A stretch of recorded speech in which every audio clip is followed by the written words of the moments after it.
দেশের যশস্বী প্রধানমন্ত্রী দ্বারা প্রত্যেক মাসের শেষ রবিবার আমাদের মন কি বাত অনুষ্ঠান পরিচালিত হয়। আজকে 133তম মন কি বাত অনুষ্ঠানে আমি 14 বাদারঘাটের 24 নম্বর বুথে আজকে চারিপাড়া স্কুলে আমরা সবাই সমবেত হয়েছি। বাদারঘাট মণ্ডলের তরফ থেকে আমরা এই মন কি বাত অনুষ্ঠান এখানে শ্রবণ করেছি এবং আমাদের দেশের যশস্বী প্রধানমন্ত্রী নরেন্দ্র মোদীজি এই মন কি বাত অনুষ্ঠানে সারা ভারতবর্ষের যে সমস্ত উল্লেখযোগ্য জিনিসগুলি এখানে উনি বলে থাকেন, তার মধ্যে সবচেয়ে উল্লেখযোগ্য সেটা হলো আমাদের এই উত্তর পূর্বাঞ্চল।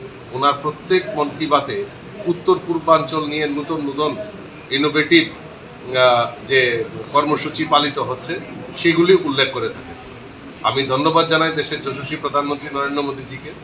আমাদের এই উত্তর পূর্বাঞ্চলের বাস নিয়ে উনি যেভাবে দেশবাসীর সামনে উনি উল্লেখ করেছেন, তার মধ্যে এই ত্রিপুরাকেও বাদ দেননি। ত্রিপুরার 2 জন এন্টারপ্রেনারের নাম এবং তাদের উৎপাদিত সামগ্রীগুলি উনি এখানে আমাদের সামনে তুলে ধরেছেন। এটা আমরা ত্রিপুরাবাসী হিসাবে গর্ববোধ করি এবং আগামী দিন এই ত্রিপুরা রাজ্যকে আরও উন্নত জায়গায় পৌঁছে দেওয়ার জন্য আমাদের দেশের যশস্বী প্রধানমন্ত্রী প্রত্যেক মন কি বাত অনুষ্ঠানে এই ত্রিপুরাকে উনি উত্তর পূর্বাঞ্চলের মধ্যে বিশেষ করে ত্রিপুরাকে উনি উল্লেখ করে থাকেন। আমরা যদি দেখি এই মন কি